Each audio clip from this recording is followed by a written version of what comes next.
यहां तेज विकास की किरणें पहुंचते पहुंचते कई दशक लग गए। मैं 2014 से पहले भी यहां कई बार आया हूं, आपके बीच रहा हूं। अरुणाचल को प्रकृति ने इतना कुछ दिया है, ये धरती, यहां के परिश्रमी लोग, यहां का सामर्थ्य, यहां इतना कुछ है। लेकिन तब जो लोग दिल्ली में बैठकर देश चलाते थे, उन्होंने अरुणाचल को हमेशा नजरअंदाज किया। कांग्रेस जैसे दल सोचते थे कि अरुणाचल में इतने कम लोग हैं, लोकसभा की 2 ही सीटें हैं, तो क्यों अरुणाचल पर ध्यान दिया जाए। कांग्रेस की सोच का अरुणाचल को, पूरे नॉर्थ ईस्ट को बहुत नुकसान हुआ। हमारा पूरा नॉर्थ ईस्ट विकास में बहुत पीछे छूट गया। साथियों, आपने जब 2014 में मुझे देश की सेवा का अवसर दिया, तो मैंने कांग्रेसी सोच से देश को मुक्ति दिलाने की ठान ली।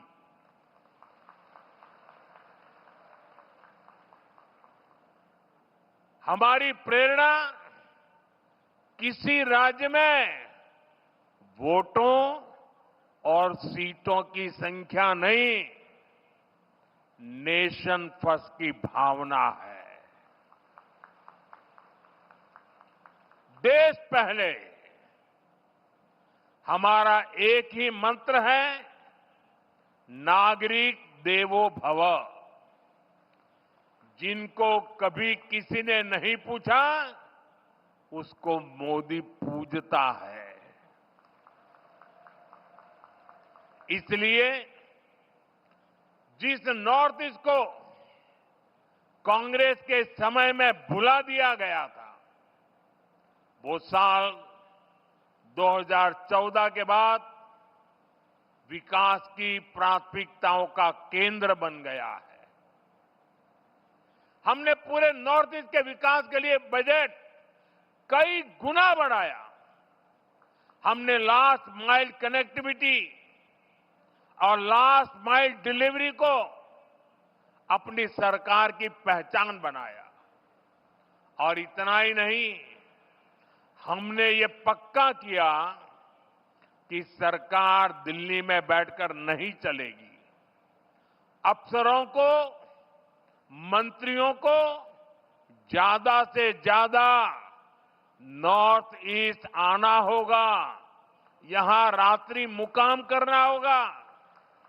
साथियों, कांग्रेस सरकार के समय में 2-3 महीने में एकाध बार कोई मंत्री नॉर्थ ईस्ट आता था। बीजेपी सरकार में अब तक 800 से ज्यादा बार केंद्रीय मंत्री नॉर्थ ईस्ट आ चुके हैं।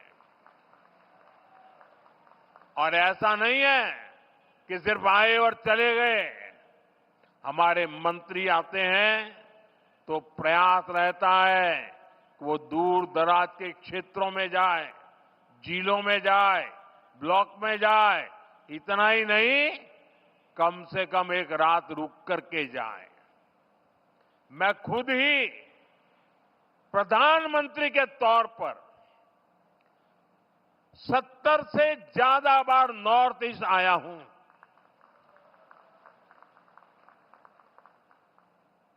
अभी पिछले हफ्ते ही मैं मिजोरम, मणिपुर और असम गया था और रात गुवाहाटी में रुका था। नॉर्थ ईस्ट मुझे दिल से पसंद है और इसलिए हमने दिल की दूरी भी मिटाई है, दिल्ली को आपके पास लेकर के आए हैं। साथियों, हम नॉर्थ ईस्ट के 8 राज्यों को अष्टलक्ष्मी के रूप में पूजते हैं। इसलिए इस क्षेत्र को विकास में पीछे नहीं देख सकते। यहां विकास के लिए केंद्र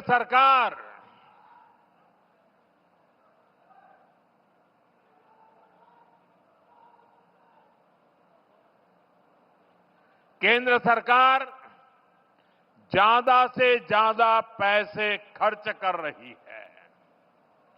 मैं आपको एक उदाहरण देता हूं। आप में से कुछ लोगों को पता होगा, देश में जो टैक्स इकट्ठा होता है उसका एक हिस्सा राज्यों को मिलता है। जब कांग्रेस की सरकार थी तो 10 साल में अरुणाचल प्रदेश को सेंट्रल टैक्स में से सिर्फ 6,000 करोड़ रुपए ही मिले थे, जबकि हमारी बीजेपी सरकार के 10 सालों में अरुणाचल को 1 लाख करोड़ रुपए से अधिक मिल चुके हैं। यानी बीजेपी की सरकार ने अरुणाचल को 16 गुना ज्यादा पैसा दिया है। और ये सिर्फ टैक्स का हिस्सा है। इसके अलावा यहां अलग अलग स्कीम के तहत जो भारत सरकार खर्च कर रही है, जो बड़े बड़े प्रोजेक्ट्स यहां बन रहे हैं, वो तो अलग ही है। इसलिए आज आप अरुणाचल में इतना व्यापक, इतना तेज विकास होते देख रहे हैं। साथियों, जब नेक नियत से काम होता है, जब प्रयासों में ईमानदारी होती है, तो उसके नतीजे भी दिखते हैं। आज हमारा नॉर्थ ईस्ट देश के विकास की ड्राइविंग फोर्स बन रहा है और बहुत बड़ा फोकस यहां सुशासन पर है, गुड गवर्नेंस पर है। हमारी सरकार के लिए नागरिकों के हितों से बड़ा कुछ भी नहीं। आपका जीवन आसान बने और आसान बने, इसलिए ईज ऑफ लिविंग, आपको आने जाने में मुश्किल ना हो, इसलिए ईज ऑफ ट्रैवल, आपको इलाज में परेशानी ना हो, इसलिए ईज ऑफ मेडिकल ट्रीटमेंट, आपके बच्चों को पढ़ाई में दिक्कत ना हो, इसलिए ईज ऑफ एजुकेशन, आपको व्यापार कारोबार में परेशानी ना हो, इसलिए ईज ऑफ डूइंग बिजनेस। इन सारे लक्ष्यों को लेकर यहां डबल इंजन की बीजेपी सरकार काम कर रही है। जिन इलाकों में पहले कोई सड़कों की सोच भी नहीं सकता था, आज वहां अच्छे हाईवे बन रहे हैं। सेला टनल जैसा इंफ्रास्ट्रक्चर कुछ साल पहले तक ये सोचना भी असंभव था, लेकिन आज सेला टनल अरुणाचल की पहचान बन चुकी है। साथियों, केंद्र सरकार का प्रयास है कि अरुणाचल सहित नॉर्थ ईस्ट के दूर दराज के इलाकों में हेलीपोर्ट बने। इसलिए इन क्षेत्रों को उड़ान स्कीम से जोड़ा गया है। यहां जो होलोंगी एयरपोर्ट है, वहां भी नई टर्मिनल बिल्डिंग बन चुकी है। अब यहां से सीधे दिल्ली को फ्लाइट मिलती है। इससे आम पैसेंजर्स को, स्टूडेंट्स को, टूरिस्ट को तो फायदा होता ही है। यहां के किसानों और छोटे उद्योगों को भी लाभ हो रहा है।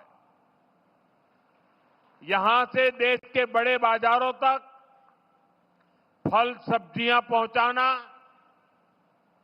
अपनी उपज पहुंचाना अब और आसान हो गया है। साथियों, हम सभी 2047 तक अपने देश को विकसित बनाने के लक्ष्य को लेकर चल रहे हैं और भारत तभी विकसित होगा जब देश का हर राज्य विकसित होगा। भारत तभी विकसित होगा जब देश का राज्य राष्ट्र के लक्ष्यों के साथ कंधे से कंधा मिलाकर चलेगा। मुझे खुशी है कि देश के बड़े लक्ष्यों को पूरा करने में नॉर्थ ईस्ट बहुत बड़ी भूमिका निभा रहा है। पावर सेक्टर इसका बेहतरीन उदाहरण है। भारत ने 2030 तक 500 गीगावाट बिजली, 500 गीगावाट बिजली गैर परंपरागत स्रोतों से पैदा करने का लक्ष्य रखा है। ये लक्ष्य सोलर पावर, विंड एनर्जी, पानी से बिजली बनाकर पूरा किया जाएगा। हमारा अरुणाचल प्रदेश इसमें देश के साथ कदम ताल करते हुए चल रहा है। आज जिन 2 पावर प्रोजेक्ट्स का शिलान्यास किया गया है, वो पावर प्रोड्यूसर के रूप में अरुणाचल की स्थिति को और मजबूत करेंगे। इससे अरुणाचल के हजारों नौजवानों को नौकरियां मिलेगी और यहां विकास के कार्यों के लिए सस्ती बिजली भी उपलब्ध होगी। कांग्रेस की एक पुरानी आदत है कि विकास का जो भी काम मुश्किल होता है, उस काम को वो कभी हाथ ही नहीं लगाते, भाग जाते। कांग्रेस की इस आदत का नॉर्थ ईस्ट को, अरुणाचल को भी बहुत नुकसान हुआ। जो मुश्किल इलाके होते थे, जो पहाड़ों में हो या जंगलों के बीच हो, जहां विकास के काम करना चुनौती होता था, उन क्षेत्रों को कांग्रेस पिछड़ा घोषित करके भूल जाती थी। इसमें देश के ट्राइबल इलाके, नॉर्थ ईस्ट के जिले सबसे अधिक थे। जो बॉर्डर से सटे गांव थे, उनको देश के लास्ट विलेज कहकर कांग्रेस अपना पल्ला झाड़ लेती थी और ऐसा करके कांग्रेस अपनी नाकामियों को छुपा ले जाती थी। यही कारण है कि आदिवासी क्षेत्रों से, बॉर्डर के एरिया से लोगों को निरंतर पलायन होता गया। साथियों, हमारी सरकार ने, बीजेपी ने इस अप्रोच को भी बदल दिया। जिनको कांग्रेस बैकवर्ड डिस्ट्रिक्ट कहती थी, हमने उनको एस्पिरेशनल डिस्ट्रिक्ट बनाया और वहां विकास को प्राथमिकता दी गई। बॉर्डर के जिन गांवों को कांग्रेस लास्ट विलेज कहती थी, उनको हमने देश के फर्स्ट विलेज माना। इसके अच्छे परिणाम आज हम देख रहे हैं। आज बॉर्डर के गांवों में विकास की नई रफ्तार देखी जा रही है। वाइब्रेंट विलेज प्रोग्राम की सफलता ने लोगों का जीवन आसान बनाया है। अरुणाचल प्रदेश के भी 450 से अधिक ऐसे बॉर्डर विलेजेस में तेजी आई है। वहां रोड, बिजली और इंटरनेट जैसी सुविधाएं पहुंची है। पहले बॉर्डर से शहरों की तरफ पलायन होता था, लेकिन अब बॉर्डर के गांव टूरिज्म के नए केंद्र बन रहे हैं। साथियों, अरुणाचल में टूरिज्म के लिए बहुत संभावनाएं हैं। जैसे जैसे कनेक्टिविटी नए नए इलाकों को जोड़ रही है, वैसे वैसे यहां टूरिज्म बढ़ रहा है। मुझे खुशी है कि बीते दशक में यहां टूरिस्ट की संख्या में 2 गुनी वृद्धि हुई है। लेकिन अरुणाचल का सामर्थ्य नेचर और कल्चर से जुड़े टूरिज्म से भी कहीं ज्यादा है। आजकल दुनिया में कॉन्फ्रेंस और कंसर्ट टूरिज्म की भी बहुत बाढ़ आ रही है, बहुत बढ़ रहा है। इसलिए तवांग में बनने जा रहा आधुनिक कन्वेंशन सेंटर अरुणाचल के टूरिज्म में एक नया आयाम जोड़ेगा। अरुणाचल को भारत सरकार के वाइब्रेंट विलेज अभियान से भी बहुत मदद मिलेगी। ये अभियान हमारे बॉर्डर किनारे बसे गांवों के लिए मील का पत्थर साबित हो रहा है। साथियों, आज अरुणाचल में तेजी से विकास इसलिए दिख रहा है क्योंकि दिल्ली और ईटानगर दोनों जगह बीजेपी सरकार है।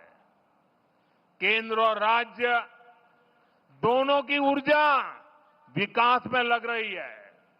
अब जैसे यहां कैंसर इंस्टीट्यूट का काम शुरू हुआ है, यहां मेडिकल कॉलेज बन रहे हैं, आयुष्मान स्कीम से यहां अनेक साथियों को मुफ्त इलाज मिल रहा है। ये केंद्र और राज्य के डबल इंजन से संभव हो पा रहा है। साथियों, डबल इंजन सरकार के प्रयासों से ही अरुणाचल अब कृषि और बागवानी में आगे बढ़ रहा है। यहां के कीवी, संतरे, इलायची, पाइनएप्पल अरुणाचल को नई पहचान दे रहे हैं। पीएम किसान सम्मान निधि का पैसा भी यहां के किसानों के बहुत काम आ रहा है। साथियों, माताओं, बहनों, बेटियों को सशक्त करना हमारी बहुत बड़ी प्राथमिकता है। देश में 3 करोड़ लखपति दीदियां बनाने, ये बहुत बड़ा मिशन है, लेकिन ये मोदी का मिशन है। मुझे खुशी है कि पेमा खांडू जी और इनकी टीम इस मिशन को भी गति दे रही है। यहां बड़ी संख्या में वर्किंग वुमेन हॉस्टल बनाने का जो काम शुरू हुआ है, उससे भी बेटियों को बहुत सुविधा होगी। साथियों, यहां बहुत बड़ी संख्या में माताएं बहनें आई हैं। मैं आपको जीएसटी बचत उत्सव की फिर से एक बार बधाई दूंगा। नेक्स्ट जनरेशन जीएसटी रिफॉर्म का भी बहुत बड़ा फायदा उन्हें ही मिलने वाला है। आपको अब हर महीने घर के बजट में बहुत राहत मिलने वाली है। किचन का सामान हो, बच्चों की पढ़ाई की चीजें हो, जूते कपड़े हो, अब ये और सस्ते हो गए हैं। साथियों, आप साल 2014 के पहले के दिन याद करिए, कितनी सारी परेशानियां थी। महंगाई आसमान छू रही थी, चारों तरफ महा घोटाले हो रहे थे, और तब की कांग्रेस सरकार जनता पर टैक्स का बोझ बढ़ाती ही जा रही थी। उस समय साल में 2 लाख रुपए कमाने पर भी इनकम टैक्स लग जाता था। ये मैं 11 साल पहले की बात कर रहा हूं। 2 लाख रुपया अगर कमाया आपने तो आपको इनकम टैक्स देना पड़ता था। और आम जरूरत की कई चीजों पर कांग्रेस की सरकार 30% से अधिक टैक्स लेती थी। बच्चों की टॉफी पर भी इतना टैक्स लगाया जाता था। साथियों, तब मैंने कहा था मैं आपकी कमाई और आपकी बचत दोनों को बढ़ाने का काम करूंगा। बीते सालों में देश के सामने अनेक बड़ी बड़ी चुनौतियां आई, लेकिन हम इनकम टैक्स घटाते गए। इसी साल हमने, अब विचार कीजिए, 11 साल पहले 2 लाख, इसी साल हमने 12 लाख रुपए तक की वार्षिक आय पर इनकम टैक्स 0 कर दिया। और आज से जीएसटी को भी हमने सिर्फ 2 स्लैब तक सीमित कर दिया है, 5% और 18%। बहुत सारी चीजें अब टैक्स फ्री हो गई है। बाकी सामान पर भी टैक्स बहुत कम हो गया है। आप आराम से अब अपना नया घर बना सकते हैं।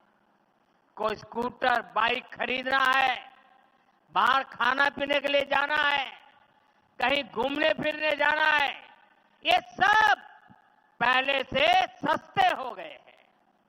ये जीएसटी बचत उत्सव आपके लिए बहुत यादगार बनने वाला है। साथियों, मैं अरुणाचल प्रदेश की हमेशा इस बात के लिए प्रशंसा करता हूं कि आप सभी नमस्कार से भी पहले जय हिंद कहते हैं। आप वो लोग हैं जो देश को स्वयं से भी पहले रखते हैं। आज जब हम सब मिलकर विकसित भारत बनाने के लिए इतनी मेहनत कर रहे हैं, तो देश की हमसे भी एक अपेक्षा है। ये अपेक्षा है आत्मनिर्भरता की।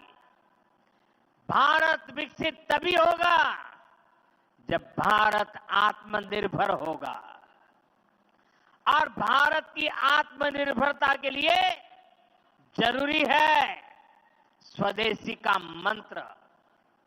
आज समय की मांग है, देश की मांग है कि हम स्वदेशी अपनाएं, खरीदे वही जो देश में बना हो, बेचे वही जो देश में बना हो, गर्व से कहें ये स्वदेशी है। मेरे साथ बोलेंगे? आप लोग मेरे साथ बोलेंगे? मैं कहूंगा गर्व से कहें, आप कहें ये स्वदेशी है। गर्व से कहें, गर्व से कहें, गर्व से कहें। इसी मंत्र पर चलते हुए देश का विकास होगा, अरुणाचल का, नॉर्थ ईस्ट का विकास तेज होगा। एक बार फिर आपको इन विकास परियोजनाओं के लिए बहुत बहुत शुभकामनाएं देता हूं। आज नवरात्रि का पावन पर्व भी है, बचत उत्सव भी है। तो इस उत्सव में शरीक होने के लिए मेरी एक रिक्वेस्ट है आपको, अपना मोबाइल फोन बाहर निकालिए और मोबाइल फोन का फ्लैश लाइट चालू कीजिए। सब अपने मोबाइल की फ्लैश लाइट चालू करें। सबके मोबाइल की फ्लैश लाइट चालू करिए और हाथ ऊपर कीजिए सबका। सब अपने मोबाइल की फ्लैश लाइट। ये बचत उत्सव का नजारा है, ये बचत उत्सव की ताकत है। ये नवरात्रि का प्रथम दिन है। देखिए, प्रकाश ही प्रकाश है और अरुणाचल का प्रकाश पूरे देश में फैल जाता है। देखिए, चारों तरफ नजारा देखिए, चारों तरफ नजारा देखिए, रोशनी ही रोशनी, चमकते तारों की तरह। मेरी आप सबको बहुत बहुत शुभकामनाएं, बहुत बहुत धन्यवाद।